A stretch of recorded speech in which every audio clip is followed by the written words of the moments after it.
Skull Rock Podcast is brought to you by the generosity of the following companies. The Old Mill Press, publishing beautifully crafted books that illuminate our world. To learn more, visit theoldmillpress.com. And by listeners like you. This is Development Director Mike Ketchwala, and you're listening to the Skull Rock Podcast. Aye, mateys, remember this as the day you sailed with the Skull Rock Podcast. Proceed at your own risk, and mark well me words, mateys. Dead men tell no tale. Welcome back to Skull Rock Podcast, the show about all things Disney and pop culture. Every week we take you behind the scenes of some of your favorite Disney films, theme park attractions, performances, books, music, as well as what's streaming in theaters and what's going on in the universe of entertainment. I'm Aljon, musician and longtime Disney, Marvel, Star Wars, and pop culture critic. I'm a critic, and you can contact me, Aljon, A-L-J-O-N, at skullrockpodcast.com. And I'm Dave Bossert, artist, filmmaker, author, and welcome to the Skull Rock Podcast. If you love Disney and pop culture, please subscribe to the show wherever you get your podcasts. You can also like and follow us on Facebook, X, Blue Sky, Instagram, LinkedIn, or YouTube. You can also email me at dave@skullrockpodcast.com. Aljon, first and foremost, Happy New Year. I can say that because this is our first show of 2025. So Happy New Year to you and to all of our listeners. Yes, Happy New Year to you and the fam. And it's great to be back here on Skull Rock, doing this thing that we do every single week. I love it. I know, it's crazy. We always have a good time, but you know, the first and foremost, I gotta just give a shout out to all of our listeners in Los Angeles. I mean, this has been a horrific week. This past week here in Los Angeles with the Palisades fire, the Eaton fire, the Frederick fire. You know, there's so many different fires that were burning. The Hearst fire. The Hearst fire, by the way, Aljon, was about 1.5 miles from where we live. We're currently safe.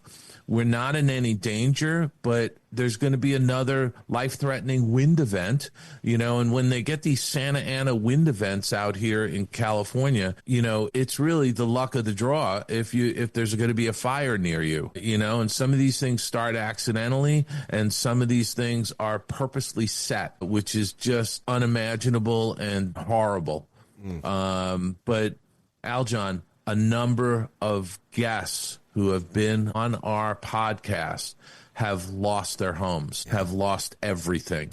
Their houses were burnt to the ground, and it's heartbreaking. Our hearts go out to them, and I just want our listeners around the world to know what you're seeing on the news is only scratching the surface of the devastation, the hellscapes that are being created by these fires.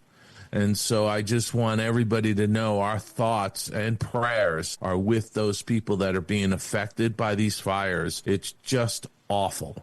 Yeah, 100%, Dave. It's heartbreaking seeing the devastation and seeing my friends and fellow teammates who live there have had to evacuate and lost everything. And yeah, I was going to say you've got colleagues from Gibson who were based here in Los Angeles. And they've lost their homes too. Oh yeah, they've had to evacuate on Thursday and Friday. Or Thursday that day, I sent them text. I'm like, "Are you okay?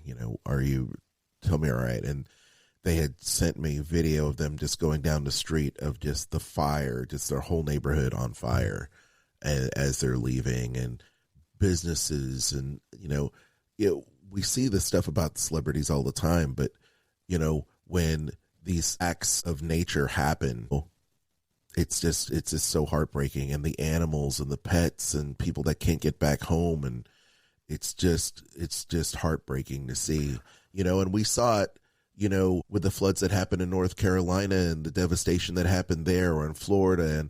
And my team members had families that lived in North Carolina that still to this day don't have the help. It's like come on, people, let's get to helping these people. I mean, the humanity of it all.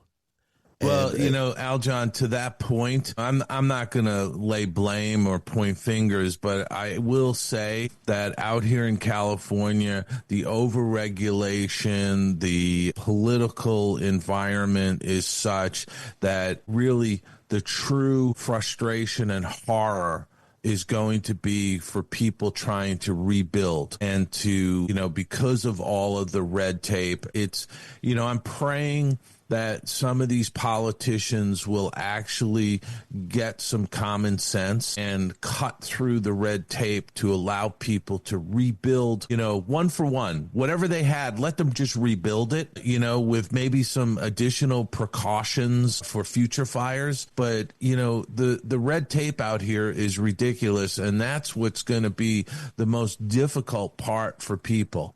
Losing your house in a flash, is traumatic. It's okay for people not to be okay for a while because of that, but it could take years for some people to rebuild their homes. Absolutely. And that's unconscionable.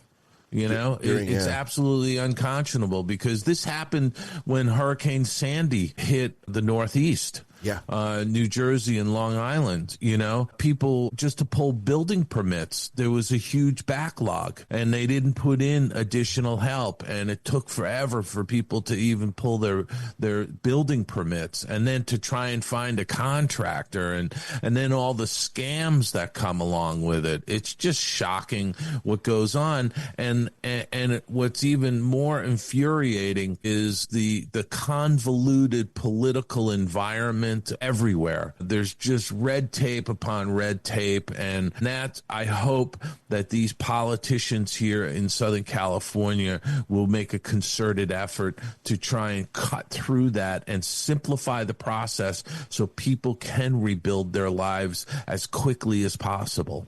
Dave, can you believe that people in Hawaii are still having issues rebuilding from the fires in Hawaii? And then in Lahaina. And then, they just now opened sections of downtown Nashville from a few years ago during the pandemic when that New Year's Eve, explosive went off. Yes. Right. I mean, this is the kind of stuff. It's years. It's crazy. It's taken years. We really are, I think, getting to a place where the average person out there is just fed up with our political system. Absolutely fed up. They keep layering and layering middle managers and regulations and all kinds of stuff that is irrelevant to somebody trying to get their home built, and it's become, I liken it to the rubber band ball. Yeah. They just keep adding, and it becomes this massive web that is almost impossible for people to cut through. Yeah.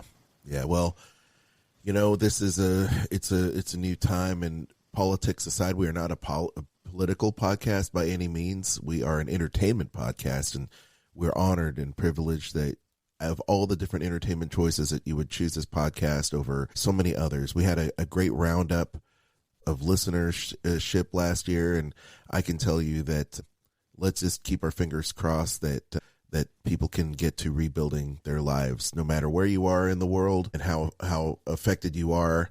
Our hearts are with you, and that hopefully you can get back on your feet soon. Yeah, and the final thing is, I know people want to help, but be careful of scams, especially on social media. If people's pictures are being hijacked and GoFundMe accounts are being set up for people and they don't even know, the actual person isn't even doing that. It's some fraudster, some scam artist that's doing it. And I would just say to people, if you want to help, try to go to, like the American Red Cross disaster relief. Go to, charities that are bona fide, well-known charities if you're wanting to help. But try to avoid doing anything on any of these social media platforms, especially these crowdfunding things for people to help them. It's just, unless for sure it's legit and was set up either by the person or by a relative of the person, don't do that. Really try to really do some research on this. I know people want to help, but be careful. There's a lot of fraudsters out there, and they're scum. They're absolute scum. Yeah. Now, with that, Aljon, I think we've said what we can say about it. We're kicking off 2025 with a great interview with animator Darlie Brewster. Today's going to be the first of a 3-part interview with Darlie Brewster, who's an amazing animator, Canadian animator who's relocated to Los Angeles, and she has worked on so many different projects. She's worked at Disney, she's worked everywhere, and she's really had an incredible career. So we have a wonderful conversation with her coming up. I love it. And she's been involved in so many great projects, and it's great to talk to and remember and memorialize all of their work, over the decades, and super great, and also fellow gamer. And so it's going to be great to talk to her about what she's up to and her career. Can't wait. Absolutely. Yes. Absolutely. And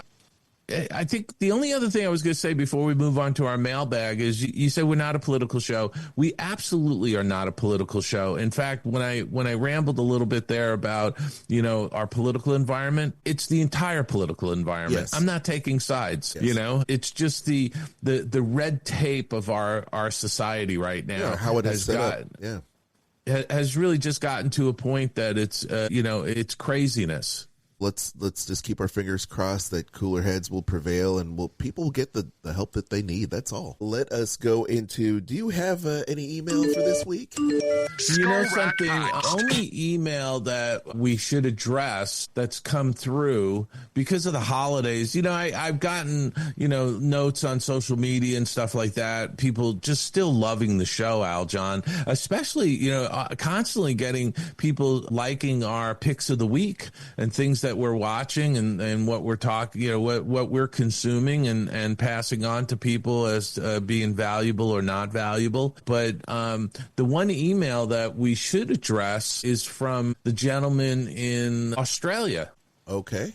Right? That was from Durham. I think I'm pronouncing that correct. Durham. Yes. Durham. Let's see. Yes. And he was writing to us to say, greetings, Merry Christmas. I am an Australian writer who has written a book titled Walt Disney's Forgotten Australia, From Mickey's Kangaroo to Outback at Ya. It's being published in January 2025. I was hoping you might speak to me about Disney and Australia on your Skull Rock podcast.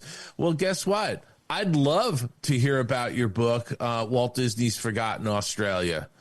Wouldn't you, Aljon? Absolutely. And by the way, Durham, if you're listening to our show, you sent this email to us. The initial email came to us on December 27th. I've been on the road for like 16 or 17 days during the holidays, you know? Like I only got back last Tuesday into Los Angeles. And by the way, it was a white knuckle flight with all the winds, knuckle flight coming into Los Angeles. And by the way, Aljon, typically we land east to west at LAX. We had to land west to east, which meant we had to fly out over the Pacific make a U-turn and come back into LAX that way. And we flew under the massive plume of smoke from the Palisades fire. And the winds were whipping. So let me tell you, the plane was being buffeted, and like I said, it was a white knuckler because we were holding on as the plane got tossed around as we were coming into Los Angeles. So I just want Durham to know that we've been busy out with the holidays. We were on hiatus for 3 weeks. Yes. So thank you for following up, and we will definitely follow up with you. So Durham, we're gonna reach out to you and get you booked, and we understand the time zone issues, but because we record a lot of our interviews late afternoon Los Angeles time, we may be able to catch you it'll be the next day for you, probably morning. Yeah. So, but we'll reach out and schedule that, and I'm looking forward to it. And I think our guests will be really interested in hearing about Walt Disney in Australia. I agree as well. Hey, by the way, we have an email from Chris Banis, so maybe we should read that. We love Chris Banis. Chris Banis has the Walt Disney Maniacs page on Facebook, and she's also a co-host with Stan Solo of the Grand Circle podcast, which is a terrific podcast. That's right. That's right. So Chris writes us, and this is from a while back, y'all. So she wishes me a happy birthday. This is from earlier in December. She goes, happy that you're a fan of the classic Chicago band.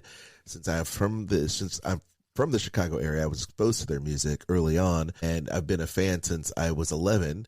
However, today, not so much. There are too many people who are new. And for example, the lead who replaced Peter Cetera, who was replaced by Jason Scheff, son of Jerry Scheff, the bassist for Elvis, then Jeff Coffey, now the guy Neil Donald from Canada, and he's doesn't even play an instrument, had to hire guys to fill several guys to fill one position. After seeing the band 27 times over the years, they're almost unrecognizable now. Robert Lamb, James Pankow, and Lee Loughran are the only original members left. There are so many people in the band now, I can't keep track. To me, I'm forever a fan. It's disappointing how they sound now. I wish they would have actually called it a day 50 years ago. I look forward to seeing y'all during the Animation Y'all Expo. Wishing you a happy and safe Christmas, Chris. Hey, Chris. Yeah, so last month I did talk about Chicago's new live record and how I was a big Chicago fan. To the point, Dave, where I'm like looking for autographed albums of the band on Etsy, trying to see like, or eBay, trying to see like, oh, do they have an album? I just got done framing, Dave, for the holidays. Kristen had got me some album frames and CD frames, and so I can hang some of my framed albums, signed albums. I've got a signed CD from Stone Temple Pilots, and she got me one of those really cool vinyl, limited edition vinyls for those really cool color vinyls. Records. Yeah. And then I have a signed album from George Thorogood and Lisa Loeb. And so I wanted to frame some of these records that I have signed and put them in our bonus room. And I was like, I've got to find one if they have a signed album from Chicago. And it's just too much money I want to spend right now. But I agree. You know, it's great to be a fan of a band, but it is disappointing. I think over time, what happens is that, you know, like Foreigner, there's like one original member left in Foreigner, and so many of our bands retire, and this is just part of life, unfortunately. It's just some members don't want to tour anymore. And my understanding is Jason Scheff, who was an amazing replacement for Peter Cetera, an amazing bass guitar player and singer, had to take care of his mom and left the band on great terms. And unfortunately, you know, they've moved on, and you know, the band doesn't even have his name on the website. It's really sad, you know, that I can't look up information on Jason's contributions. He was with the band for like, you know, 25, 30 years. So it's too bad. It's too bad, you know, so I don't know what's going on with that, but yeah, I'm still a fan and we can still revisit their music. So I'm happy about that. And good luck with the podcast, Chris, you know? Once again, and by the way, Aljon, we are looking forward to seeing Chris in Nashville. Yes, it's going to be great. It's like the end of next month. We're almost here. I know. It's crazy. You and I still need to chat about what all we want to do. I know we got a lot of planning to do. Yeah, if anything, I'm just hoping that you know, we have a little bit of a setup there, and I'm looking forward to seeing everybody for Animation Y'all. And hopefully in the next few weeks, we'll have an Animation Y'all special and have some the Bancroft brothers on and talk a little bit about this expo and what it's going to be doing, because you're going to be here, and I can't wait to see you face to face. No, it's going to be crazy. Yeah. You know, I mean, I don't think people can comprehend the fact that we're now in our 5th year of this podcast, Aljon, and people don't get the fact that you and I have not been in the same room together. Not since 2013. Well, and even in 2013, we met each other for like 5 minutes. Exactly. It was a press junket for your book. Yeah, you know? Exactly. It's just insane. And how time has flown. It's just absolutely nuts. But having said that, gang, please feel free to send us an email. And I'm sure we're missing some email and some comments. Please feel free to email Dave or myself, Aljon, at skullrockpodcast.com, and we will read your email in a future episode. Yeah, and just so everybody knows, we are back to our weekly show.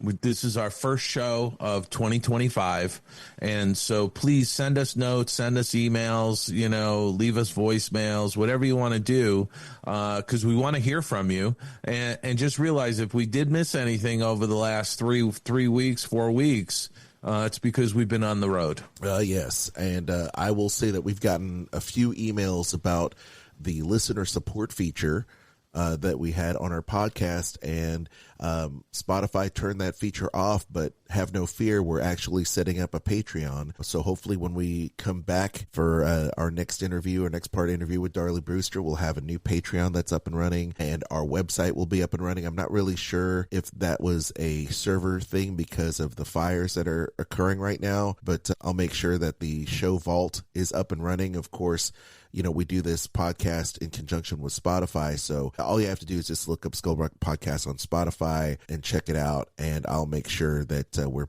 being pointed to the right place. Okay? So thank you for all those emails, and we do appreciate, especially everybody that supported our show since the very beginning, and you guys mean a lot to us. You're the reason why we continue to do this show every single week, and we really appreciate everyone listening and being loyal to this show, and once again, like I said, we know there's a lot of choice out there, and we appreciate you being a part of the Skull Rock family. So be on the listen for that. And now let's get into what we've been missing the past few weeks. It's what we've been watching, Dave. What's our picks of the week? Well, Aljon, considering I've been out on the road for the holidays for, 3 weeks or so, I didn't watch a whole heck of a lot. I was all over the map. I was in Philadelphia. I was in New York City. I was out on Long Island. I was down at Dewey Beach, Delaware. I've just been, rolling around the place. But I did get a chance to catch A Complete Unknown.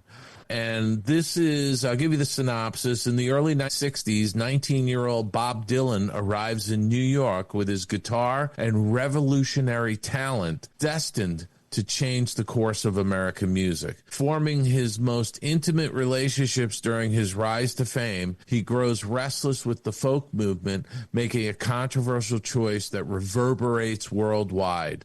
This opened, Complete Unknown opened on Christmas Day, and it's directed by James Mangold. It stars Timothée Chalamet as Bob Dylan, Monica Barbaro as Joan Baez, Elle Fanning as Sylvia Russo, Ed Norton as Pete Seeger, Boyd Holbrook as Johnny Cash. This is probably one of the best musical biopics I've ever seen. This is a fantastic movie that I thoroughly enjoyed. And by the way, you don't need to be a fan of Bob Dylan to enjoy this movie. But if you are a fan of Bob Dylan, especially his early folk years, this is a movie you have to see. Timothée Chalamet is incredible. He embodies Bob Dylan. He not only sings, but plays guitar in all of the songs he does in the movie, Aljon. This is amazing. This guy is an incredible talent. This is a fantastic movie. And I also want to say, Edward Norton as Pete Seeger, unbelievable. He embodies Pete Seeger. And I've seen a number of documentaries and interviews with Pete Seeger, and I've listened to Pete Seeger's music, and I've seen him playing on documentary footage. Edward Norton became Pete Seeger. It's absolutely incredible. I can't say enough good things about this movie because I just thought it was fantastic. 2 thumbs up from me. It's got 7.8 out of 10 on IMDb and 77% on Rotten Tomatoes. I honestly would give it a 95%. It is that good. So if you have a chance, go see A Complete Unknown. It's a fabulous movie. Really enjoyed it. Can't wait. Yeah, and then I went to see Better Man, which is a musical fantasy film Give you the synopsis.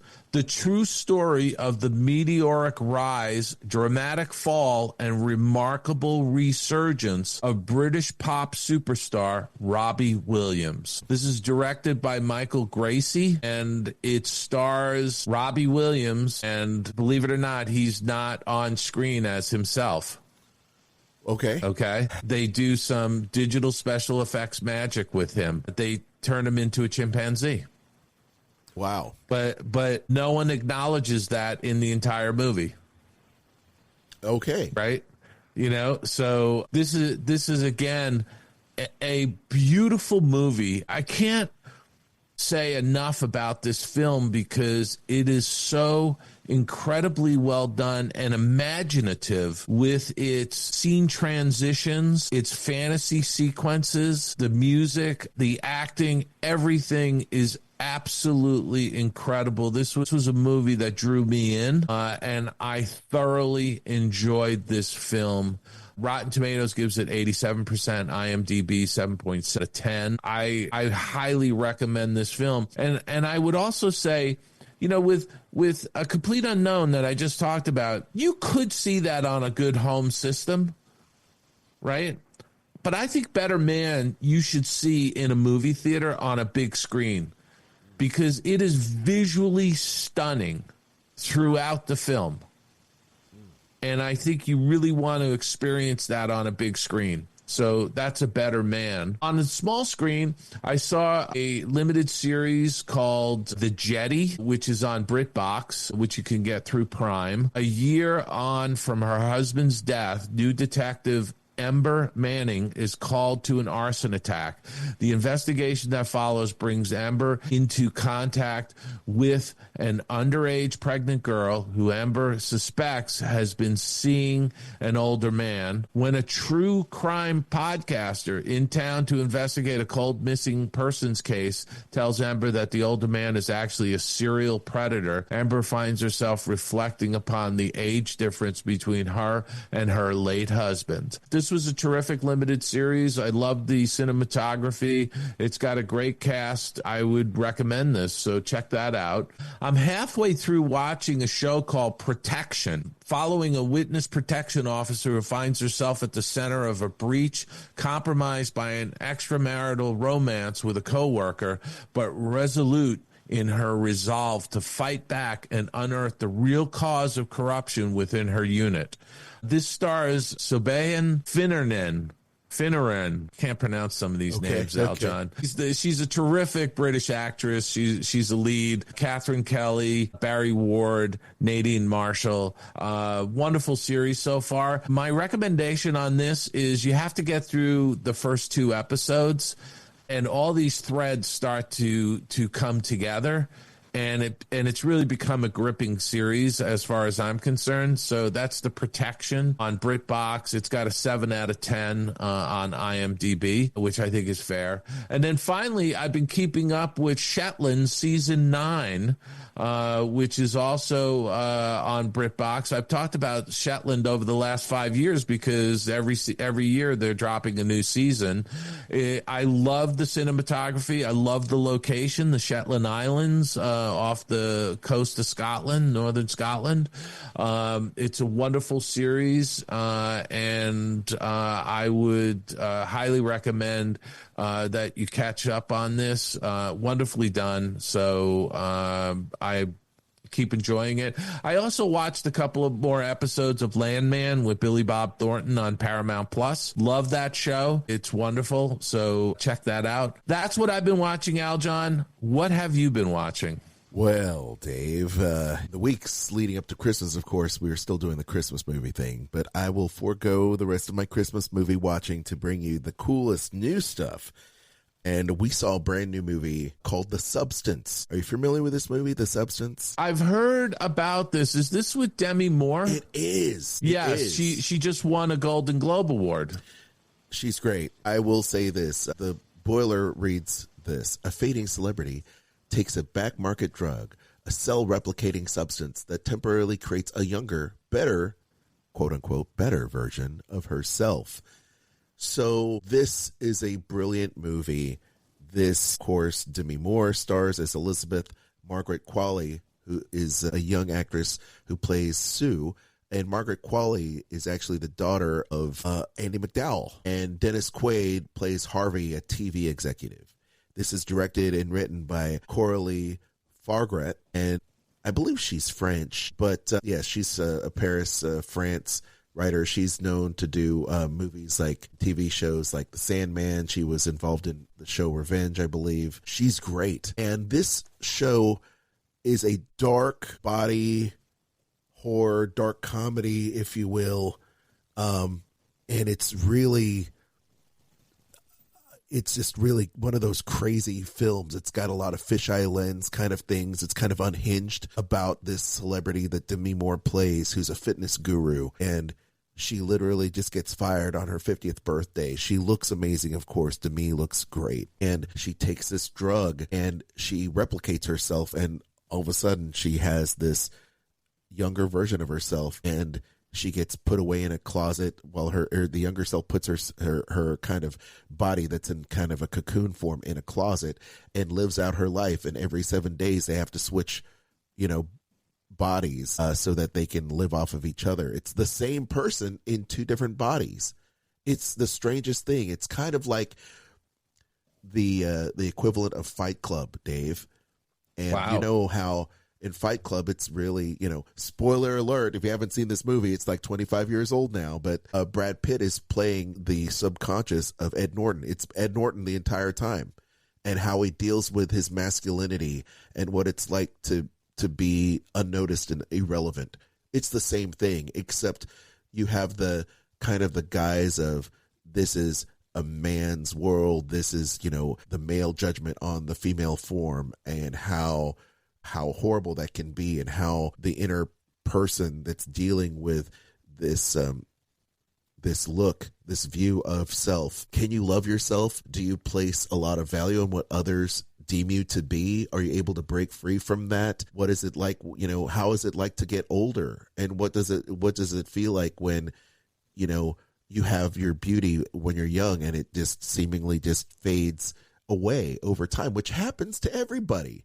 We're only young once. Your youth is a fleeting thing, so enjoy it while you have it. But that's just something that everybody has to come to grips with. Not only that, but also, where's your self-worth and where's your value? This is an incredible movie with a lot of different layers, and it's unhinged, Dave. The acting is just crazy. Not a whole lot of dialogue, but it's just like, if you like movies like The Fly with Jeff Goldblum, if you like movies like The Fight Club, and you like movies like Carrie or those kind of movies, you're going to love this. And there's a reason why Demi, is being applauded for this film, because she's great. So go out of your way and check out The Substance. It's great on so many different levels. It does have a very kind of crazy ending a la Carrie.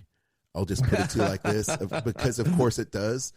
But and Dave, I know you're going to see this movie. You're going to have to see it, because this won all the awards at the Cannes Film Festival. Because but I have to say, if you like Cronenberg, and the weird crap that Cronenberg films are about, it has a very Cronenberg-esque feeling to it. But it's not a David Cronenberg movie. But it's not, no. Okay, no. Gotcha. No. It's not, it's definitely not, it's not like, but it does have gratuity in it, especially at the end. So check that out. I also saw, speaking of gratuitous, I saw Squid Game season 2. Oh, okay. And once again, there are hundreds of cash-strapped players accept a strange invitation to compete in a children's game. Inside this tempting prize has deadly high stakes. Yes, you play this game of Survivor and you will die. There's a big chance you will die. So you have big stakes. These people, like the original Squid Game, are chosen because they have gotten into debt or they've wronged somebody. And so these people are targeting these people, and, they're basically saying, you did something wrong in your life or you need to atone. And this is an opportunity for you to atone. But if you don't pass these little kids games, whether it's, hopscotch or, red light, green light, or tag, or whatever it is, basically you're going to die. And is it worth all of that just so that you can, win back the millions of dollars you've squandered or you've screwed people out of. And the premise of this next season is the winner, the ultimate survivor of the very first season of Squid Game, is back to exact his revenge on the people that put on this game of life or death. And then come to find out that the game has changed. The game has changed. It's not the same games that he played. They've done different games. Of course they have. And then of course the people there are just insane. And so once again, it's amazing to me how a TV show can take a premise like this, Russian roulette, and make you care about these people, because it's a Korean kind of, it's the number one show on Netflix. It's a Korean based drama. And I saw it with the overdub, and it's just amazing. Great storytelling. And you fall in love with these characters all over again, in a new cast. So once again, kudos to the team with Squid Game, because I will say that Lee Young Jae, who plays Young Ji Hoon, is a great actor. You can see the wheels working, so it's great. Here we go. So my wife and I started watching The Walking Dead, Daryl Dixon on AMC, and this, of course, takes the beloved Walking Dead character of Daryl Dixon, the ultimate survivor, who finds himself all of a sudden from the United States, where he was at, I believe, at the end of The Walking Dead. They were somewhere in, I believe, in Virginia. And he finds himself in France. He's in France. What happens? You get to find out what happens. And of course, because he is the loner with a big heart, he has to go about his hero's journey and heed the call. Someone needs his help. So he goes in and helps orphanage with this child who is born of the zombie apocalypse and is basically charged to protect this child at all costs. So it's a great story, once again, for a beloved character, and you just love this character. The lead, of course, is Norman Reedus, who plays Daryl Dixon, and he's being hunted by these people during the zombie apocalypse. So, Aljon, if he's in France, does the French paradox apply? Are the zombies drinking red wine as they're eating fresh brains? They are. It's Fagua. It's red wine, Chianti, the whole nine. I don't know.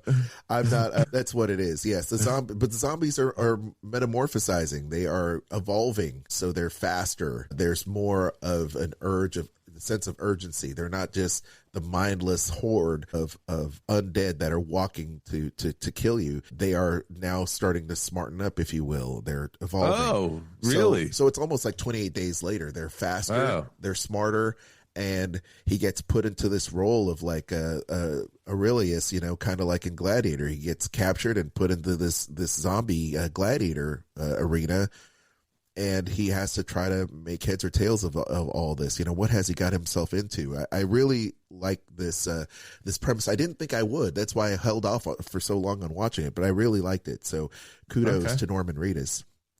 Is that a standalone? In other words, if you haven't watched any of the other Walking Dead shows, can people just pick up on this and 100%. Know what's going on? 100% you can. And the actors there that are speaking French, it's done in French. So if you're there, you're thrown into it like Daryl Dixon. I don't speak French, but everyone's speaking French, and you see the subtitles. It's great. I love it. Okay, I love it. All so right. There you go. Maybe Nancy can pick that up. Okay. Speaking of picking something up, man, I'm putting down Matlock. I like this show, this remake of the classic show. With Kathy Bates. Stars Kathy Bates. My God, Dave, I can't tell you how much I love Kathy Bates in this film, in this TV series. You can see it streaming on Paramount Plus and on CBS if you have Hulu. So this, of course, follows Maddie Matlock as she rejoins the workforce at a prestigious law firm where she uses her wily tactics to win cases and expose wrongdoing. There is a nice twist, and the very beginning is a little bit of a love letter to Matlock fans, because there are some of us that are out there that still remember Matlock, with Andy Griffith, and every time they would have these little Easter eggs, because I grew up, watching Matlock like many of us did, and I laughed and I chuckled, and my wife laughed and chuckled because it's so smart.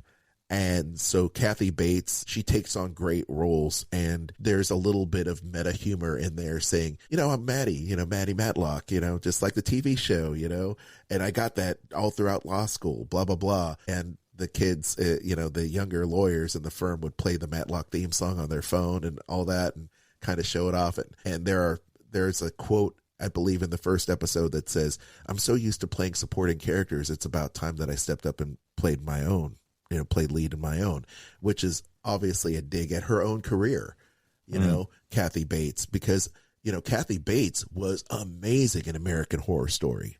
I love Kathy Bates.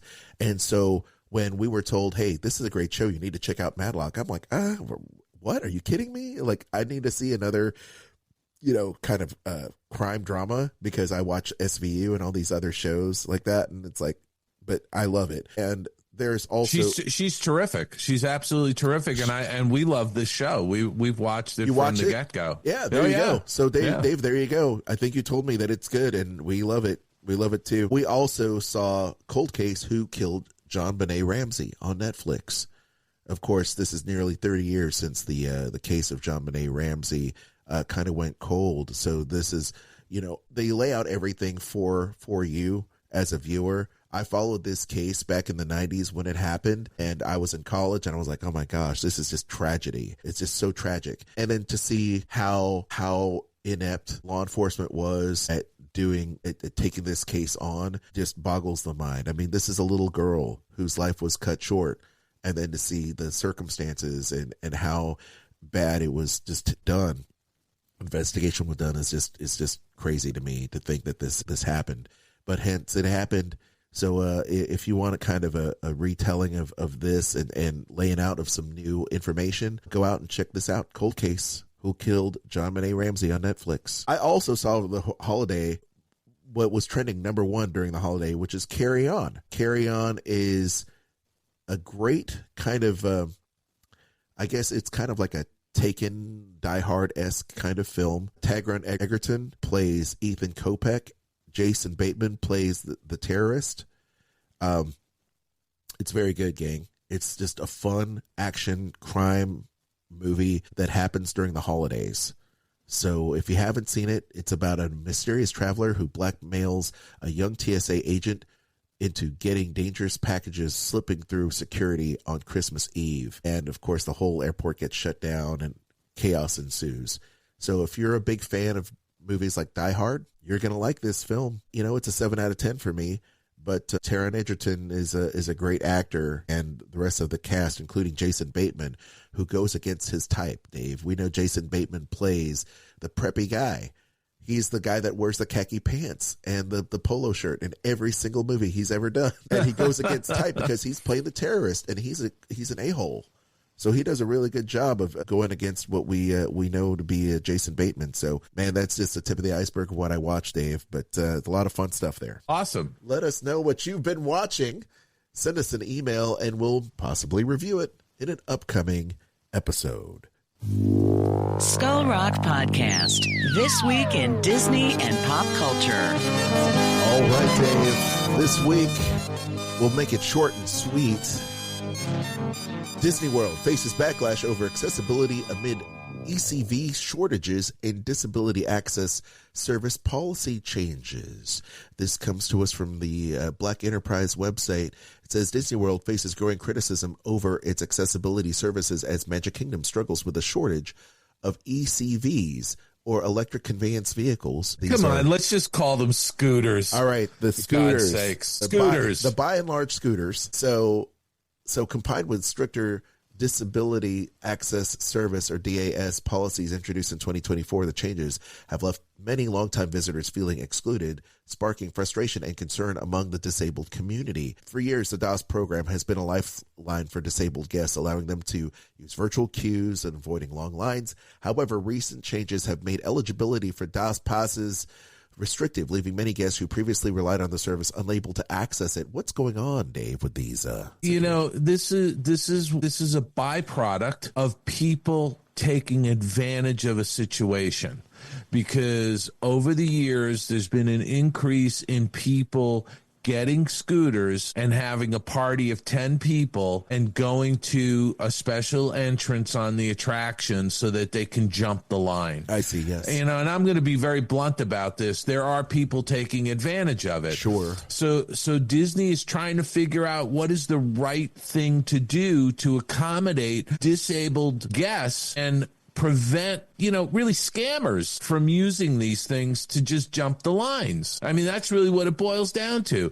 They started taking, a situation where if somebody was, in a scooter, they'd have to wait over by a special gate, and the rest of their party would get online. And when they got up to to get on the ride vehicle, their disabled person that they're with would then come in and get on the ride vehicle. They're trying different things. This is a difficult thing for the parks to be able to deal with, and they're trying to accommodate it.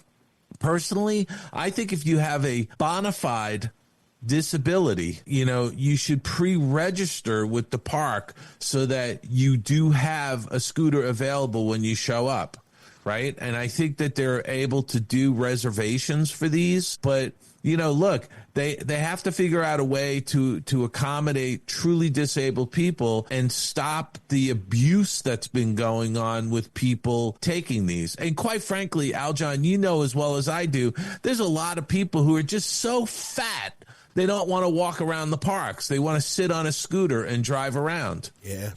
I'm being blunt about it. Yeah. No, I mean, it's true. And that's on them. If they walked around, they might lose some weight. If, there is part of, Disney does their very best to accommodate, and there are people that abuse systems. That's just the nature of what it is, and it's a shame, but,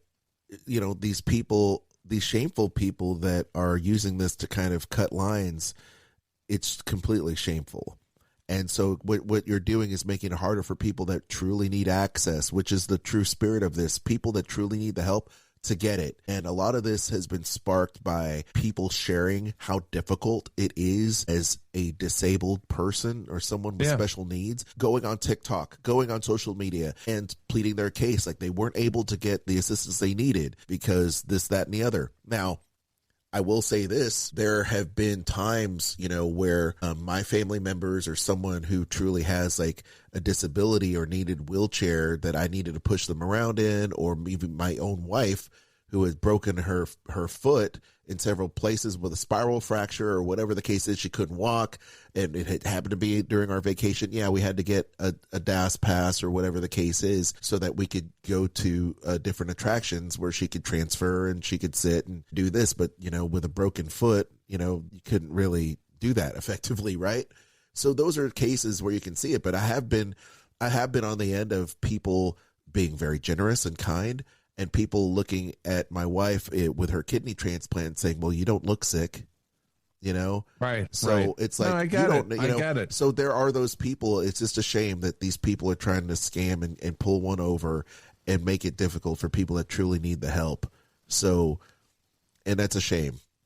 However they want to do it. I will tell you, I think Disney's doing their very best and trying. I'm giving them the benefit of the doubt. I hope that they train their people to be super sensitive as they normally do, or they would, and those people understand and are able to help with some compassion to these people, because I've seen those people pop up on YouTube and TikTok, and it's really shameful that some people are being pushed out because these people are needing wheelchair assistance. Yeah, so. Listen, I agree. And like I said, I just feel like, this is a struggle for the company because there are people who genuinely need this.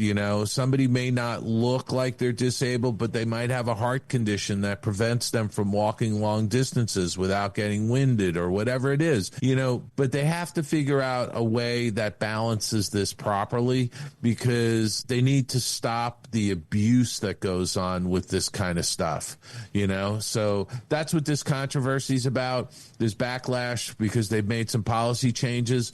You know what? They're going to keep tweaking these things, and this is what they do. They're trying to find the right mix that will make it work for everybody, and that's a difficult thing to do. You just can't always satisfy everybody, but I think if you have a genuine disability and can pre-register for your visit so that there is a a scooter waiting for you, that's what they really should be doing. Just showing up with 15 family members and saying, well, let's get a scooter for this person, and that way we'll be able to jump the line. That doesn't cut it anymore. It's hard for me to imagine. I mean, last time we had to do a DAS pass, we actually had to set up a actual phone interview with somebody from a cast member from the Disney parks. And if you can't make that interview time where they they vet you, I mean, it's just crazy. They have to call you back, or you have to do this. It's just an amazing amount of footwork that they have to do in order to get somebody like us who needed a DAS pass for a disabled family member. But we had to do it. We had to do it, because, someone had to be, lifted around to enjoy their time with our family. And it's just amazing to me the lengths that Disney has to go through to do that. And we had to suffer through with it as well. So I think they're doing their very best. There's no perfect system, but if there's a way to scam it, someone's going to find a way. No, they are. And you know what? I don't think that Disney should be vilified for this. I think Disney needs to work with, disabled organizations or advocates to find out what the right thing to do is to accommodate people. But you know what? You can't have thousands of scooters available at any given time. I mean, it just doesn't work that way. No, it doesn't. It doesn't. Well, hopefully we'll see the end of see that kind of curtailed, because they've got to vet those people. Exactly. Yeah, absolutely.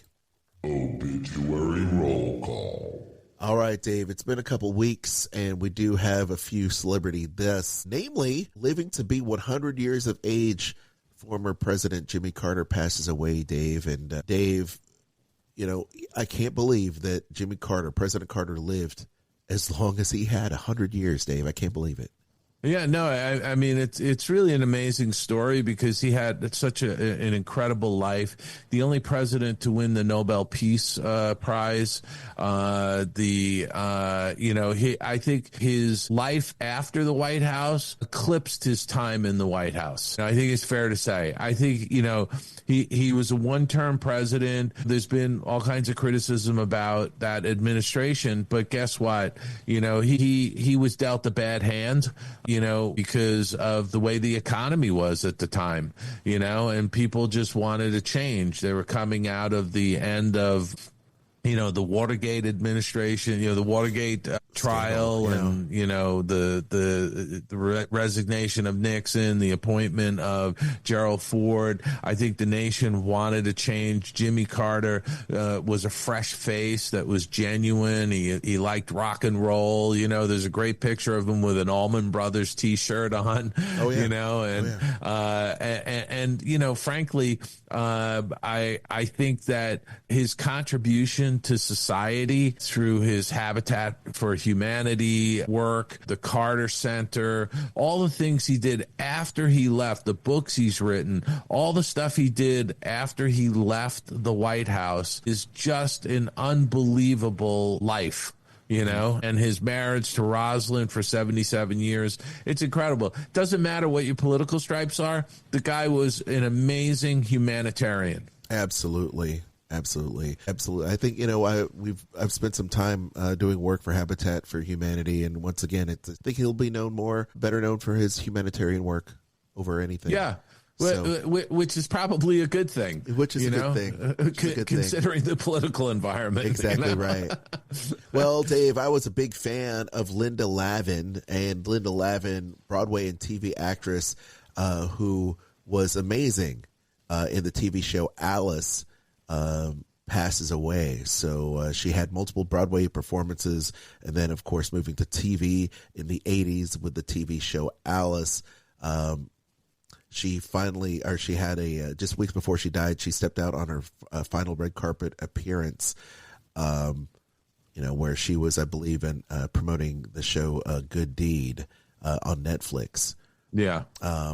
So Linda Lavin passes away, and there's a few more of note here, because there's a handful that went down this year. We had Jocelyn Wiederstein, who passed away, who died from a pulmonary embolism.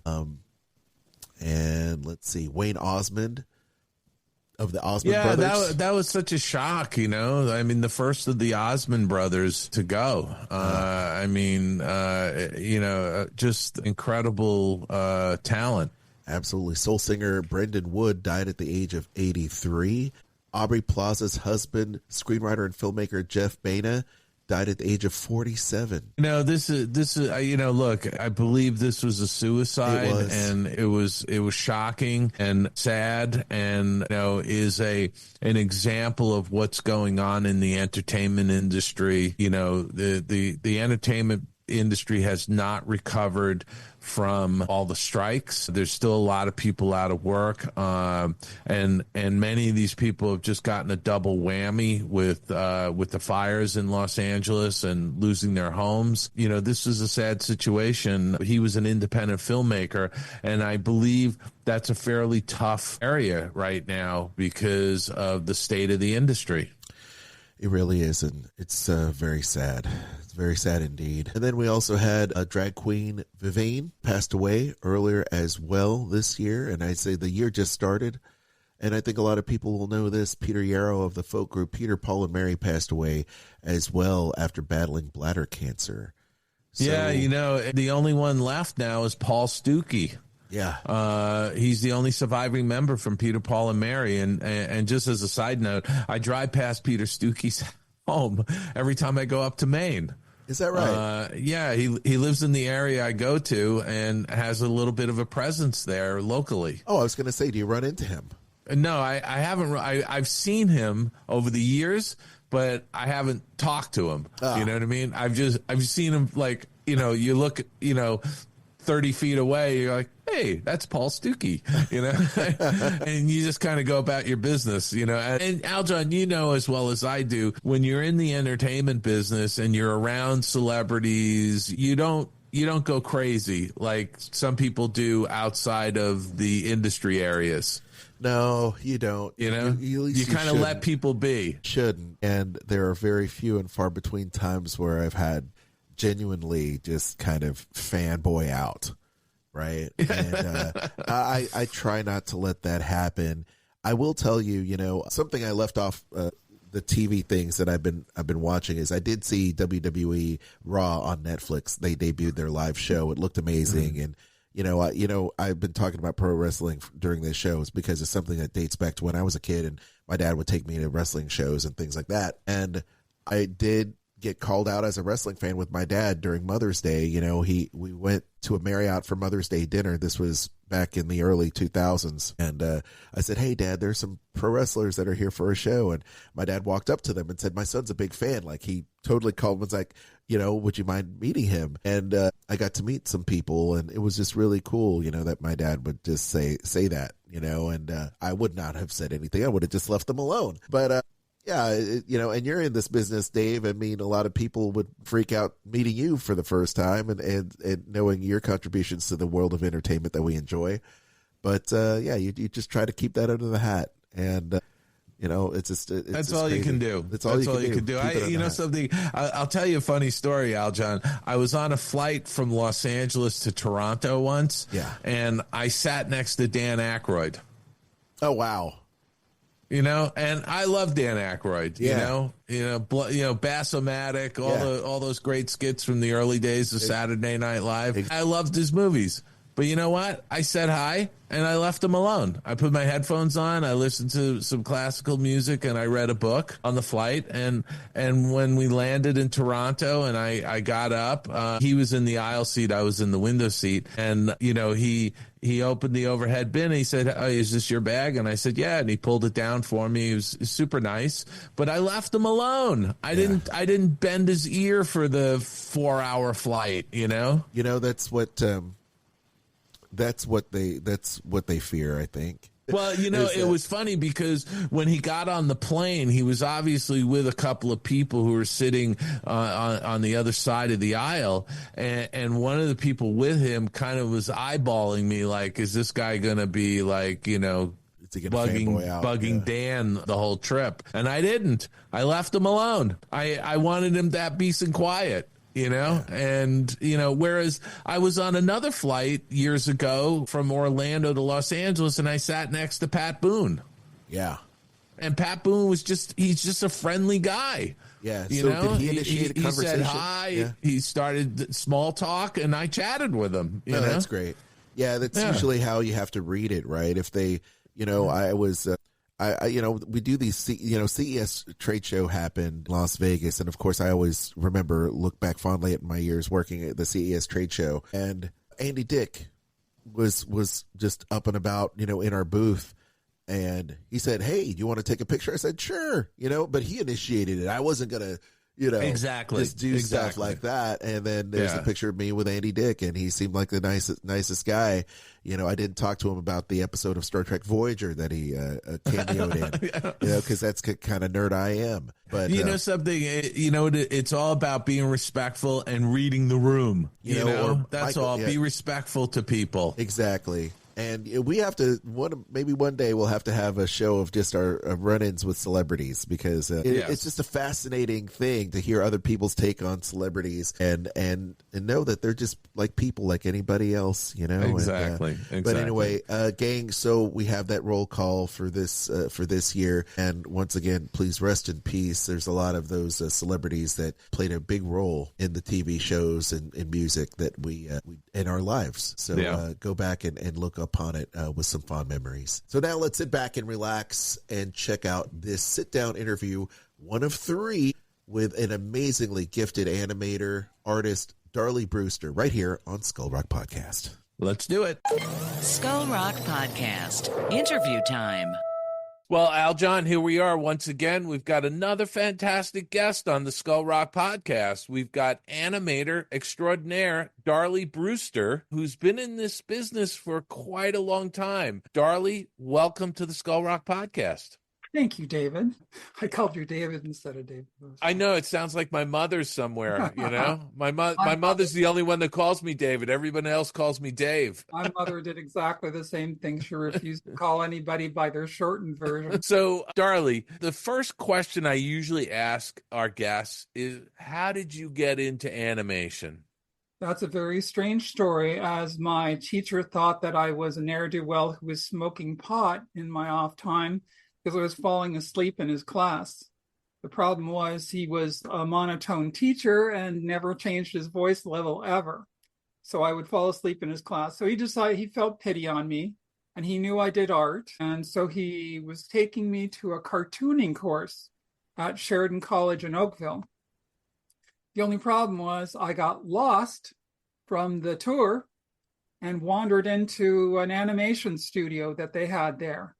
And I saw the Mickey Mouse and the Goofy and the Donald Duck on the wall. And I saw all the discs, animation discs. And I went, oh my God, they have this here. I saw this on Walt Disney World. So that was it. As soon as I saw that I could get that I could do that, I was gone. So let me just to clarify for our listeners, Sheridan College has a great animation program, and really sort of, when I think back 40 years or so, it was really like Cal Arts and Sheridan College and maybe School of Visual Arts in New York City. Yes. Those were the programs, right? Yeah. So you grew up in Canada. Yep. I actually am from Stony Creek, Ontario, which is a little town outside of Hamilton, which is 40 miles from Toronto. It gets down to -20 in the winter. Ouch. Yeah, your sweat freezes in your pores. Ouch. That's I don't miss the winters, I'll tell you that. So you stumbled into this animation class at Sheridan. So what happened next? What did you do? Did you? Well, I applied, and there was a guy there. What's his name? Bill Matthews. Yeah, Bill. Bill, yeah. I didn't know anything about art because my mother wanted me to be a lawyer like my father. The only problem is that because she had sent me to professional schools where they were pre-university, and they didn't have any art courses. So what I did was 3 days before my interview at Sheridan, I made up about 40 pieces of art, and I took it into the Bill Matthews and showed it to him, and he said it was the worst art he had ever seen in his life. That sounds like Bill. He made no bones about it. He was pretty straightforward. He was not short on his criticism. Anyway, he said, well, I'll tell you what. Actually, where was it, Tom? No, it was him. He said, we'll send you to art fundamentals, because 40 pieces in 3 days, that's like great stuff. I had paintings of puppies and cans and all kinds of things. And so he said if I went to the art fundamentals course for a year in Brampton, that he would give me a step into the animation course.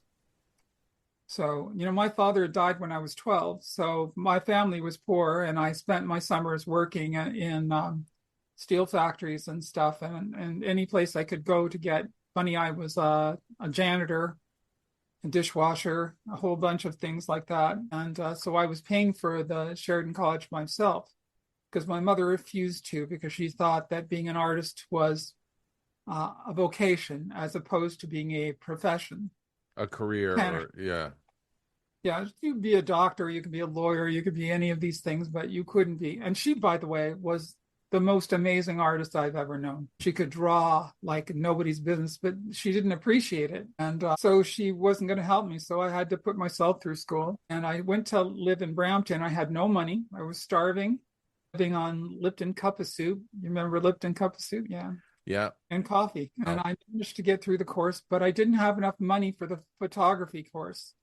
And the head of the photography course was a guy named Michael Barnes. Michael Barnes was not pleased that I was not paying, for hundreds of dollars worth of photographic equipment, which is not what I was there for. And so he tried to kick me out of the course.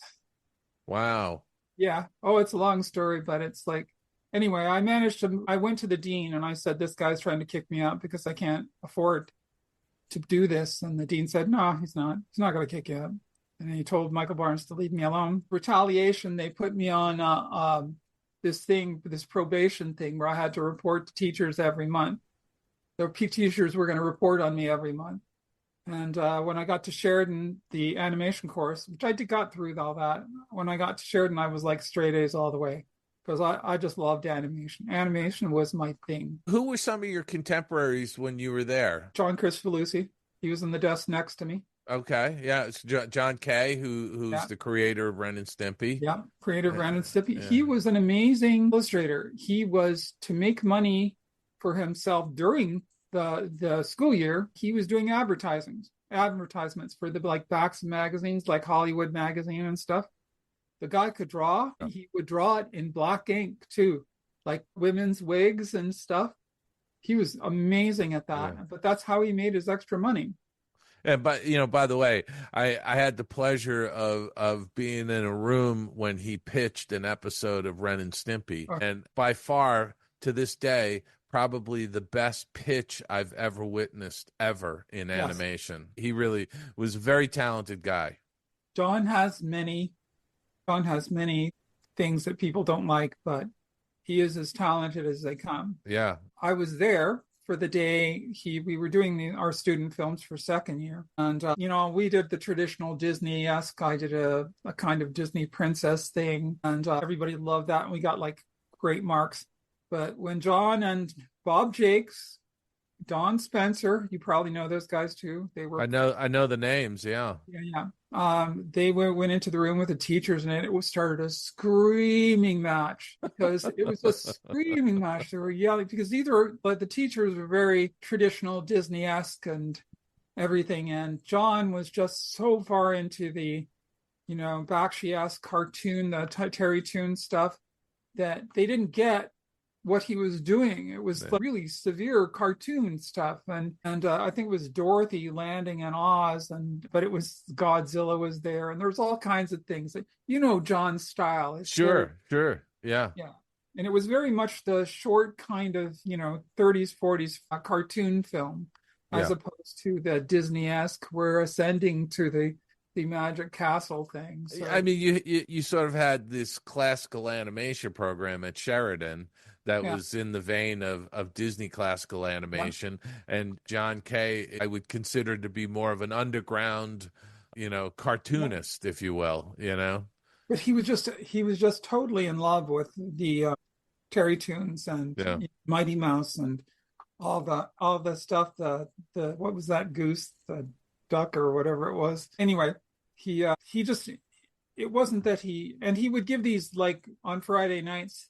he would have people over to his place, which was a townhouse over around the corner from Sheridan, and give these long rants. And they'd be all drinking beer, and they would get louder as it went on. Yeah.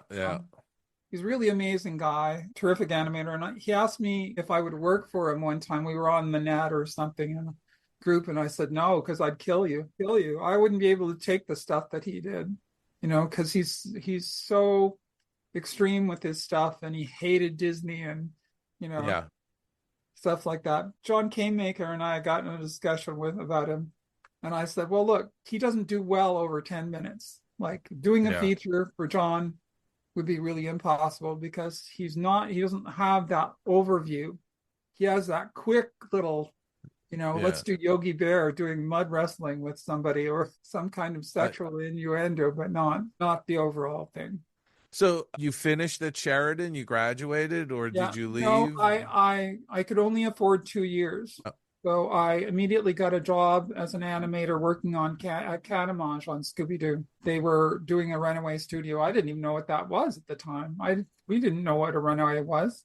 They were just came up, and Alvaro Gaivoto and Colin Baker and Roger Chason were, animators who had been working down in the United States at Hanna-Barbera and had come up to open up a Runaway up in Canada. So we didn't know any of those. But they were essentially subbing work from Hanna-Barbera, but up in Canada. Yes.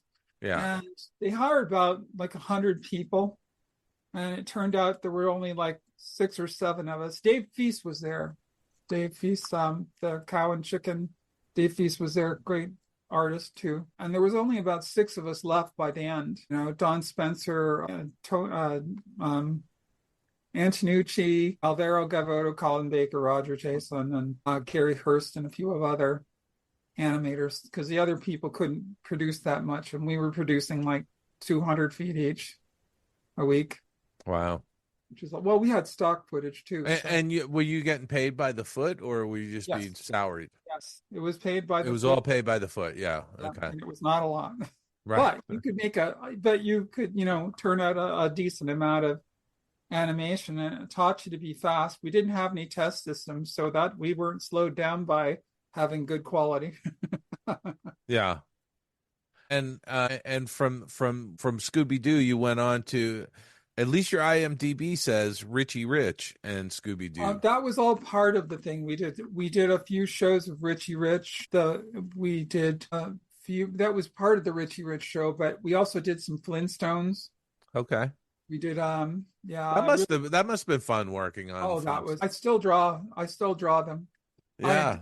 I had so much fun doing the Flintstones, and they brought me into the office because I was, they would give me something like a Yabba Dabba Doo, and I'd do a really good job, and they'd say, "Don't do that again," because everything was drawing counts and keeping it down and stuff. Yeah. So, but I just it was a dream doing Flintstones. People wouldn't imagine that doing a cartoon like the Flintstones was any big deal, but it was I watched every single one of those episodes when I grew up. I would say that, to me, that's the zenith of Saturday morning, was the Flintstones and the Jetsons, especially the early ones, because they did put more into it than just the later Hanna-Barbera, where it was really, really limited animation. Yeah, we knew all the animators. We had all their stock footage, Dave Tendler and some of my favorites from the MGM guys who went there, because Bill and Joe they hired all the people from MGM. Spencer. Yeah, and they had people from Warner's and from Disney over there. They had a really great crew early on. Was amazing. Alex Lovey and Rudy Catali, and I know all those guys. I know all their names. But I knew them before, and it's and when you're going through and you're looking through the stock footage and you're going Ray Patterson and all these Ken Muse and all these guys who were the kings of all the animation departments. Yeah. Yeah. And so from there, what did you roll on to?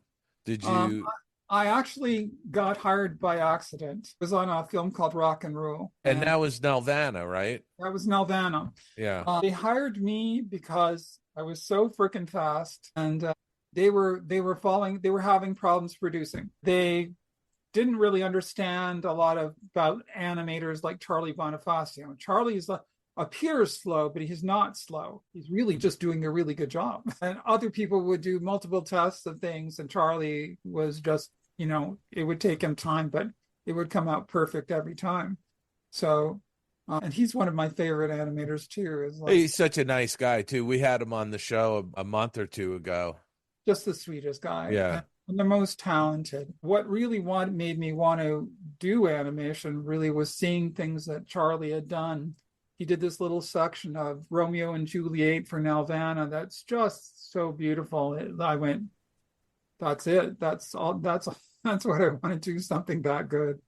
And how was it working on Rock and Roll? It was a bit strange at first because, basically I lied to them because they said, do you have a reel? And I said, no, because I didn't, because I was doing Saturday morning. And I said, if that's a problem, you could just go hire someone else. And they were like, they were so desperate to get someone who was quick. You know how it is when a producer wants to get this film goddamn well done. Well, and I think our listeners should know that, if you go into animation, you can't sit and labor over your drawings for hours and hours. You have to find that happy middle ground of doing high quality work that, is required for the particular project you're working on, whatever that quality level is, and to be able to produce it fast. Every job has its own requirement. Every job has, like the Charlie Brown stuff, they really look for a consistency, which I worked on the Charlie Brown too. But the thing is that, when you're working on a feature, and this was the first Canadian feature, and I had, at that point, I had not done any testing at all. So I'd never seen my animation timed properly. When I was at Sheridan, we had what's called, slosh tests. You'd make a little negative version of what you're doing, and you really couldn't tell, whether you were doing it well or not. So this was the first videotape machine that we'd ever dealt with, and I got to see my own stuff. And I worked with Robin Budd, who is probably my favorite director of all time, because he was just such a good director, a good directing animator, and Mock was such a good character to work on. And I picked it up pretty quick. But at first, they had me do one drawing of each, or one page of a sheet of drawings of each of the characters. And then Clive looked at it and said, nah, I'm going to put you on Mock because it was fairly complex. And I think that's where they were having their slowdown.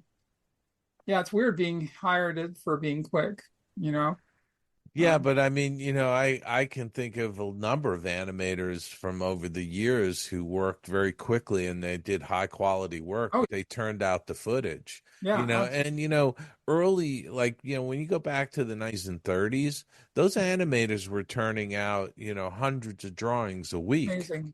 I remember at Disney where, they were saying, if you did, 5 feet a week, that would be good. Yeah. And you're sort of like, really? 5 feet a week? That seems like it would be something you could do a day, at least pose out a day, Sorry. So gotta shut this off. No worries. But so did you start out doing animation right away, or did you assist anybody? I didn't do any assisting. I went right into animation, and that's weird. It's in airplane mode, and it did that. I started right out doing animation. I was too rough I didn't have the line for cleanup. I didn't have the line for in between. Right. I was a rough animator right from the start. I was really good at motion, and I was really good at timing, but I just didn't have the line work. And it's funny because I caught a lot of assistants later on who would joke about my roughness and my inability to, do the perfect line. Yeah, but I mean, you've seen Glenn Keane's rough animation, and there you have. Is that how rough your animation was? Mine is less rough than. Okay. So then to me, that you're within it. You're within the acceptable range. The funny thing is, I did later on start doing my own cleanup when we were doing Asterix for Gaumont in France, and they loved my line. They told everybody to draw like me. Nice. Which nice. is weird. Well, I have it's very heavy. Just one of those things where for some reason, and I can't. My writing is terrible. My writing is horrible, but my drawing is great. I don't understand it myself. You know, when you started working in the business up in Toronto, you were primarily working in the studios in Toronto, right? Yeah. How long were you working in the industry before you came down to the U.S. or went overseas? Which happened first? I went overseas first. I went to Bluth in Ireland first. Okay. And then, So how and I just want to, I don't want us to jump too far ahead. That's why I interrupted you. So my apologies for that. But how long were you working in the industry in Toronto before you left to work in Ireland? well, I think it was around what year was Land Before Time? So Land Before Time was 88 was when it was released. So it was in production for most of I think 87. Yeah, around 86, I think I did my first stint at Bluth. So you'd been working in the animation industry in Toronto for 5 or 6 years. Yeah. And were you working fairly consistent? And I ask you this because, you know, a lot of people jump around in the industry, and they might have breaks, especially with Saturday Morning. There was always a hiatus here and there. But when I look at your IMDb and all of the films that you've worked on and all the television shows, it says to me you've worked very consistently, pretty much from project to project, right? Pretty much all the time. When I wasn't doing, when I wasn't at Nelvana, I did development for Nelvana. I did all kinds of special projects for them, but at the same time, I worked for places like Lightbox Animation House. Those are commercial animation houses, and yeah, not to be confused with the Lightbox Expo. No, not to be confused with them. Lightbox was run by Greg Duffel. We did Rice Krispies commercials. I did a whole bunch of Shreddies. Eddie and Freddie Shreddy. I went to Animation House, did Shaky and Bakey, the Shake and Bake dinosaurs, which don't exist anymore. I couldn't find it. But I mean, you had a very diverse animation career, because you not only did television, you did features, and you did commercials. And I ran a studio out of my apartment. Did you really? In Toronto? Yes. Wow. I hired about 20 people. I did Asterix films. I did Asterix features. I had my own. We would get like for something like Asterix Goes to America, I would do boards for Gerhard Hahn in Germany. I would do designs. I would board out sequences, and then they gave us the sequences, and we animated it in my studio. And it would be like I would hire all the women that Nelvana fired for having babies. And then I would give them a lot of money, because I didn't really care about the money so much. I just loved doing the projects. I think we did about 15 minutes, and we did the special promo for Gerhard he did a water sequence, one of the first CG water sequences. We did it we always all done out of my apartment. Can you explain to our listeners what the Asterix is, for those who, I mean, we have a worldwide audience, but a lot of people in the U.S. aren't familiar with Asterix. Asterix the Gaul is the European kind of Mickey Mouse. It's a famous comic book that was done by, what's his name? Uderzo, and I can't try to remember the other guy's name, the writer. But I did like 3 of those, like 3 different ones. I did them for Gaumont in France, for Gerhard Hahn in Germany. We just took sections out in our apartment and then handed them out to animators all around. I was accused of paying animators too much. By rival studios accusing you of sopping up the talent? Yeah, they couldn't hire anybody because I was hiring all these people away. And the animation keys would come to me when we stopped the projects. And I took off for Ottawa to try and help Atkinson do their first feature. What was that feature? I was Nutcracker Prince. Okay. you can kind of find my stuff in there. Like Paul Shibley asked me to go up there. I was doing it down where I was, but it wasn't paying very well. And I was giving all the money to the in-betweeners and the cleanup because they couldn't afford to do it. Right. And so I was giving them money, and I finally got to the point where I said, look, guys, I gotta go. This is killing me.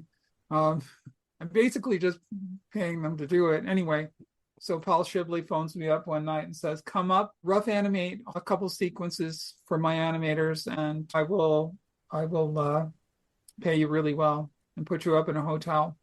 And so they did. And that was in Ottawa? In Ottawa, yeah. And when did you decide to go to Ireland to work for Don Bluth? Well, I had sent a tape over with a friend of mine, Michel Gagné. Oh yeah, I know. I remember Michel. Yeah, Michel's a great guy. He's such a, Michel's French Canadian. French Canadian, as I remember. Yes. And he took over my reel and showed it to them, and they brought me over as an animator, and I brought Wendy over too. But we were on land, and again, it was just frustrating because you're so far away from home, and I was pretty homesick too. Yeah. So, but I worked for John Pomeroy. I mean that period, when they first set up Land Before Time at the Dublin studio, it was Sullivan Bluth Studios in Dublin. It was a pretty depressed city economically. It's very different today, but it was back then it was a real depressed area, and there was a brain drain going on. A lot of talented people from Ireland, a lot of talented Irish were leaving. Disappearing from taking off to other places in Europe. It was, and it was very hard for people. They didn't even have mixer taps in their sinks, so it was like John turned to me, says, "You're Canadian. You should be used to this cold," because they'd have these little tiny heaters and stuff. And I mean, we made fun of it, but at the same time, it wasn't the people were so great. But we were having people who were being robbed, and banks were still keeping records on microfiche, and the phone calls were like thousands of pounds a month. It was pretty crazy and archaic in some respects. Yeah, I mean, I have to say, I loved the people there. That was the thing that really kept me there, and one of the things that upset me was, they were paid very little. And it was a good experience, though. And a lot of them went on to all kinds of art careers and stuff. So, are you talking about the Irish there? Yes. That they the local Irish that they hired were not being paid a lot. Not being paid a lot, which is very hard, especially if you get to like these people a lot. Yeah. It's like they're your friends, and they're not being paid decently. So and just so our listeners know, I mean the deal was that with the Sullivan Bluth Studios in Dublin is that they brought over a bunch of professionals who were tasked with essentially training local talent, and the local talent got paid very little. In fact, I remember one person saying for what he was being paid, he could just sit at home and be on the dole, their unemployment, and get the same amount of money. Which really shows you how wonderful the Irish are. Is they were motivated. They're not lazy. They're not any of that stuff. They were motivated to learn. And so many of them ended up, coming over here or in Ireland, starting their own studios or doing things on their own that, the Eamon Butler and Doug Bennett and people like that have all had fantastic careers, but they started out over there, so it's pretty amazing. Doug was my assistant on my Land Before Time, All Dogs Go to Heaven, and I begged them for him because he was so good. And a super nice guy. Yeah. He was one of the first people I hired on Fern Gully when we were doing Fern Gully. We've had him as a guest on our podcast. He's terrific, not only a terrific animator, just a terrific person. So you went over for Land Before Time, and you stayed there on All Dogs Go to Heaven. Well, I came back. I went because of my sister, and I came back on All Dogs after my sister's operation, and she was okay. And then I worked on All Dogs for maybe about 7, 8 months, I don't guess. And then I did some Rockadoodle, but my mom got cancer. And yeah, it's just, this is the way that things happen. And you came back while you were on Rockadoodle. You moved back to Canada. Yeah, to my mom. And did you do Rover Dangerfield in Canada? Actually, I did Rover Dangerfield in Toronto. Okay. I went down there, and yeah, that was a crazy production. I went down to pick up the footage and to see the directors and stuff, but that was What were you work? So were you working at your home studio for like doing the animation, but just going in to pick up and drop off? Yeah, I would fly down to pick up stuff, and I was not happy on that production at all, so I kind of left a bit early. Did a little bit of animation that I thought was really good, but I just the directors were doing things differently than I think you would have. People would come in, and this is not to trash anyone. They would not tell people that what they really wanted them to do, and I would see them at the test camera, and they'd say, "Oh, this is great, this is great." And the person would walk out, and they'd go, "Oh, we're going to have to redo it." So it was just not. Wow. Yeah, that kind of threw me. That's disheartening, when that kind of stuff starts happening. All of these productions have particular issues with people who are, this was their first time directing, and they were, they're trying to spare people, or when they're really, it's not helping to spare. You need to tell an animator what they're doing wrong, but that takes time and effort to do that. Yeah. As a lead, and I've been a lead many times, it's harder to just tell people how to do stuff than completely redo it yourself in the next 15, 20 minutes.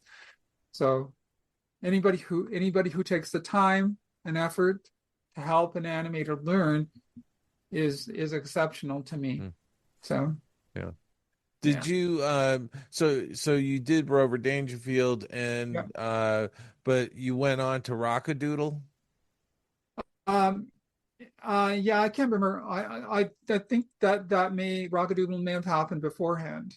Oh, you may have worked on it, but it didn't come out until after Rover Dangerfield. Yeah, then I ended up being back. I ended up being back in Toronto, and then that's when I took it. So when you were in Toronto, well, before we move on there, I want to ask you about your experience of working at Sullivan Bluth in Ireland a little bit more. Did you enjoy working on Land Before Time and All Dogs Go to Heaven? I was fine with it. I think they miscast me that first time because they didn't really know. Someone had told them that I had this big giant ego, and so it was kind of a test. They had me doing these tiny little long shots, which were nothing, and I had no problem doing it. It didn't bother me. And then they accidentally gave me a scene that was really good, and they went, "Oh, okay," and they, "Oh my." And were you were working with John Pomeroy? Yes. Yeah. Yes. When I started doing the real scenes, they put me on to John. Okay. And you were part of his unit, right? He was the directing animator or whatever. Yeah. But for the first scenes, the ones that were all the long shots, the little leaves spinning down into the valley and stuff, those were pretty much, I was dealing with Don. But as soon as they put me on to John started giving me stuff that was actually challenging. It's weird because there are people that are there. There are people that you may have turned on doing jobs with, and they kind of hold a little grudge and whatever. And so they'll tell the director that, oh yeah, they're like terrible, and they'll do things to test you. And it's not the first studio that tried to test to see if I was my ego was gonna pop us. Yeah. Whatever. And so that's fine. I was fine till then. And then my sister got sick, and I ended up having to go. And so once your sister recovered and you continued working around Toronto, when did you actually come to Los Angeles to work in the animation? That was I was doing, what happened, it was kind of a strange thing. Sue Croyer, her sister, started a studio in Canada, Karen Johnson Productions, and Sue and I had met in Los Angeles when I was visiting, and we just got along great. So she recommended me to her sister, and her sister hired me for Fern Gully. I sent down my first tests for Krista, and Tony saw them and went, "Oh, it's another old moment." And he started using that as his model example. So they put me on Krista's lead. I spent the rest of the film with him and Doug as the leads on Krista. So were you working out of Toronto? So you just shipping the scenes back and forth? Yes. I was actually running the studio at Karen Johnson's. They put me in charge of everybody there. Got it. I would hire the crew, fix all their work, or do whatever I had to do to fix the work. And so I was kind of the animation director there. And so you finished that picture up. What did you feel about Fern Gully, The Last Rainforest? I mean, as far as its reception and all of that. Well, we were, of course, we're disappointed. We were disappointed that there was a riot in LA. There was a riot all over the United States. Mm-hmm. The day, I think the week of its release. I think that was it the Rodney King? I think it was. It was the Rodney King incident with the LA riots that followed. Yeah. Everything was shutting down. There was all kinds of, it was like a COVID situation or whatever, and.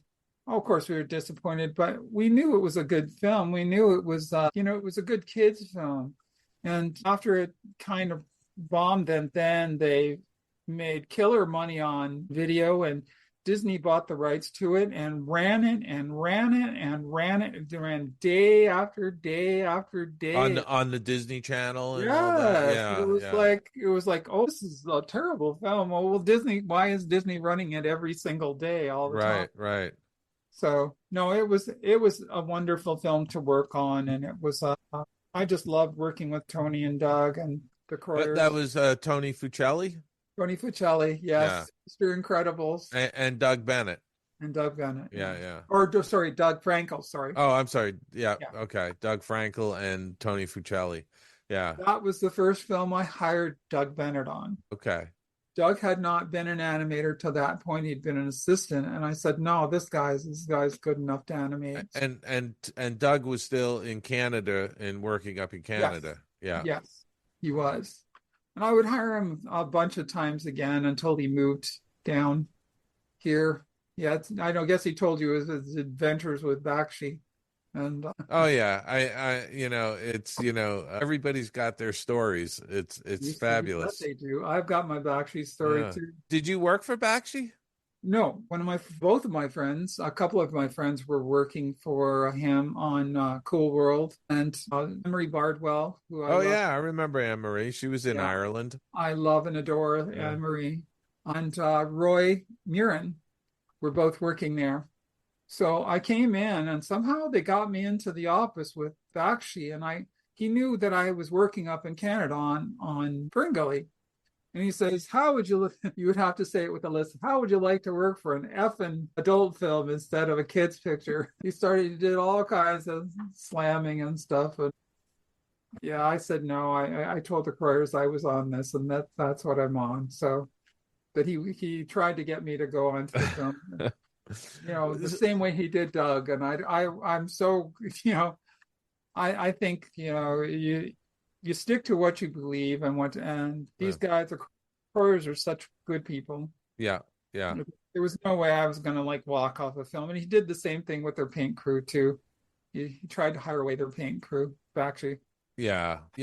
And by the way, I think I don't hold people in high regard who split off of a project and leave people hanging. It's like if you sign on to something, you should finish it, unless there's some extenuating circumstance. Yeah, it's got to be something. It's got to be something very personal or exceptional, and you don't just quit for the sake of it. I usually get hired on 6 months after. If you hired a whole bunch of other people and let them go, and then they all don't hire me, I don't know why. But whatever. Well, it's because they're wanting to. They think they're saving money by bringing on less expensive people. Yeah, that's true. They spend all that money, they screw it up, and then they bring on professionals who know what they're doing and fix it. That seems to be a pattern that's going on. What's that? I've seen that happen. Yeah. Yeah. Yeah.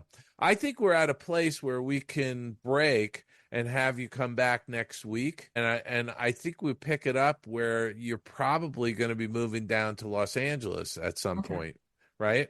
Yeah. So I think that would be good. So I will say thank you, Darlie, for being on the Skull Rock podcast, episode 1. And we'll see you next week for episode 2. You betcha. Hi, this is Eddie Gorell, a retired animation artist, archer, and this is the Skull Rock Podcast. Your attention, please. Now loading on track number 1 for a trip around Walt Disney's Magic Kingdom. Skull Rock Podcast. All aboard. Your Main Street to the world of Disney. I love how Darlie is just like, yeah, I did this, that, and the other. It's like a million screen credits. I know. It's incredible. What hasn't she worked on? But once again, that was part 1, and she's great. And we look forward to checking out more of her story next week and the weeks to come. Darlie Brewster here on Skull Rock Podcast. Dave, once again, amazing show. Super happy that we're back in the saddle for 2025. I can't believe it. Another great season of Skull Rock Podcast. It's amazing. And thank you so much, everybody, for listening to our show. Like I said, we'll have a new Patreon up and running soon. So if you want to support our show and what we do, that's great. In the meantime, what you can do is subscribe to this show. If you just stumbled upon our show, great. I like the fact that Spotify says that we're time travelers and storytellers in our year-end wrap-up. I'll have to share with you our year-end wrap-up, Dave, but it's just great. So please feel free to share our show, like our show, subscribe to us on every podcast platform. Follow us on all the social media. We're in X and Facebook, LinkedIn, Instagram, Blue Sky, wherever you are, we are too. And you can check out skullrockpodcast.com. We were told that maybe the website was down for a little bit. Have no fear. Just put Skull Rock Podcast in your Google engine and search for us, and you can see all of our shows for the past 4 or 5 years. Please check that out. I can't believe we're doing this show now for 5 years. You can also, I know, it's amazing. It's amazing. Send us those emails, Dave or Aljon at skullrockpodcast.com. And be sure to check out my other podcast, Dining at Disney. 2 shows every single week. We talk about the Disney parks and Disney food. We would appreciate it. Also, like to give a shout out to our friends at Sorcerer Radio at srsounds.com for being the #1 fan-run Disney radio station out there streaming with their app at Sorcerer Radio at srsounds.com, and they proudly support everything we do here at Skull Rock Podcast. Dave? Well, Aljon, as we've been mentioning before the holidays, and I'm going to continue mentioning for the next 6 or 7 weeks, we will be at the Animation Y'all Expo, February 20th to the 23rd in Nashville, Tennessee. Woohoo! Nashville, we love it. I'm going to be signing books. Aljon and I are going to have a booth for the Skull Rock Podcast.